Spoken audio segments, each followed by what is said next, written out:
Hi, my name is Gregory Kempton, and this is a photo story of my time at Superior Hills Elementary for the fall semester of 2012. I start this photo story off with a picture of our class because I would not have been able to learn as much as I have this semester if it weren't for all of you. So thank you for making me better. Objective 10 is developing characteristics of a professional teacher. During this semester, I have developed in several ways to become a good teacher. I feel more comfortable in communicating with my peers, teachers, instructors, and students in a professional way. I arrived to class early on a regular basis, dressed as a professional, and was prepared for class properly. I also turned in every assignment on time and had no unexcused absences this semester. During this semester, I handled myself as a professional in the classroom and in the field. I also recognize that I need to develop some other areas to become a better teacher, such as my penmanship and my quality of writing. I plan to focus on these areas till I am at an acceptable level. Objective 7 states to understand the developmental nature and stages of literacy development and apply this knowledge in planning appropriate lessons. I accomplished this objective through trial and error. When we were doing our lessons for kindergarten through second grade, I planned on the children to accomplish more than they were able to do.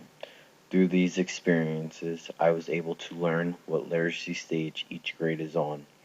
On the second attempt of these lessons, I was able to make an appropriate lesson for their developmental level. During a first grade lesson, I asked the students to make their own alphabet book. I wanted the students to draw a picture that went with the letter of the alphabet and to write the word on the back saying what the picture was.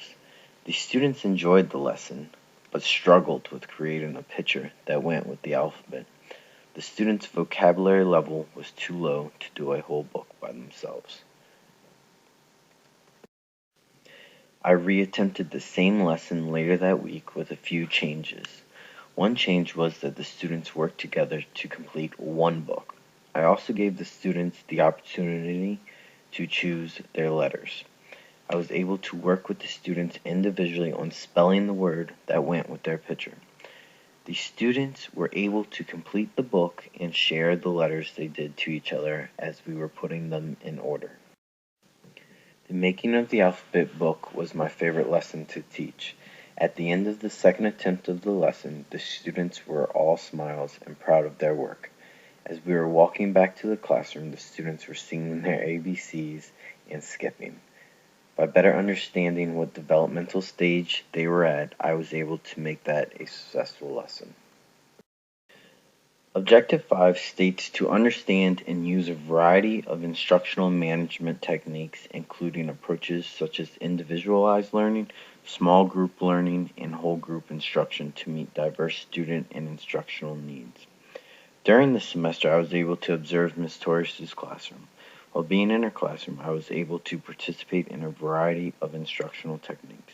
One of my favorite techniques that I was able to see numerous times was the reading workshop. Another technique I was able to participate in was writing workshop. Both of these techniques will be incorporated into my classroom because you are able to meet the students' unique needs on every level. I believe I met Objective 5 during our third grade lessons by using a variety of instructional management techniques. By breaking the students up into smaller groups to complete assignments such as word sorts and scrambles, doing guided reading with fables, group discussions on a range of topics, and individualized learning.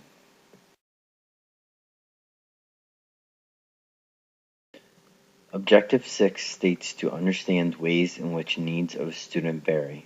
While being in Ms. Torres' classroom, I was able to give assessments to students and see all the different reading, spelling, and writing levels in the classroom. There was a big difference from the highest level student to the lowest level student. This opened my eyes to having accommodations for students at both ends of the spectrum. In my third grade group, I had a range of levels. For instance, when we wrote our fables, some students were able to write 4 pages and one student wasn't even able to write 2 sentences in legible writing. The students that wrote multiple pages were able to edit their papers and have a peer review it. During the editing period, I worked with a student that has trouble writing. I ended up having him tell me his story verbally and typing it up for him. This was an accommodation I had to make for the student to reach the lesson objective. My time at Superior Hills has been a great learning experience, definitely an eye-opener on what it takes to be a teacher. I leave you with a Halloween picture from Miss Torres' second grade classroom. Thank you for listening.